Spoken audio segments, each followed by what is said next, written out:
शेतकरी मित्रांनो, कापूस सोयाबीनसाठी ई पीक पाहणीची अट रद्द काय संपूर्ण बातमी आपण जाणून घेऊया मित्रांनो। त्या अगोदर आपण नवीन युजर असाल तर चॅनलला सबस्क्राईब करा।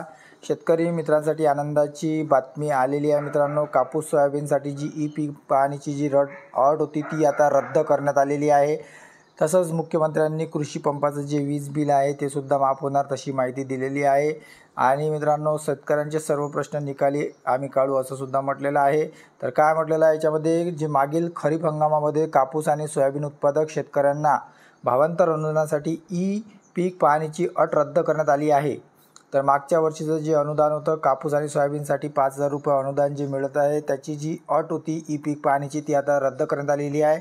ज्यांच्या सातबाऱ्यावर नोंद आहे कापूस आणि सोयाबीनची त्या शेतकऱ्यांना आता 5,000 रुपये अनुदान मिळेल अशी घोषणा मुख्यमंत्री एकनाथजी शिंदे यांनी केलेली आहे। मित्रांनो, आता दिवसासुद्धा वीज मोफत मिळणार। त्यासाठी गव्हर्नमेंट जे आहे, सरकार जे आहे 12,000 मेगावॅटचं त्यांनी काम सुरू केलेलं आहे आणि येत्या 18 महिन्यामध्ये हे काम पूर्ण झाल्यास 24 तास 365 दिवस शेतकऱ्यांना मोफत जी आहे वीज मिळणार आहे।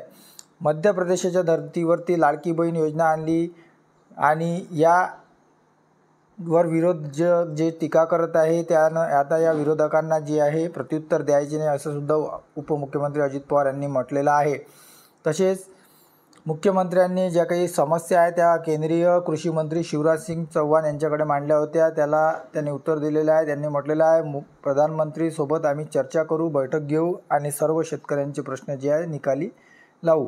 तरी मित्रांनो, याच्यामध्ये कापूस सोयाबीनसाठी आता ई पीक पाहणीची जी अट रद्द करण्यात आलेली आहे आणि तुम्हाला जे आहे तुमच्या सातबाऱ्यावर नोंद असेल, मागचं जे हंगाम होतं खरीप हंगाम सातबाऱ्यावरती ज्यांच्या नोंद आहे त्यांना आता 5,000 रुपये इतकं अनुदान मिळण्याचा मार्ग मोकळा झाला आहे। तरी मित्रांनो, या व्हिडिओला लाईक करा, शेअर करा आणि चॅनलला सुद्धा सबस्क्राईब करा। धन्यवाद।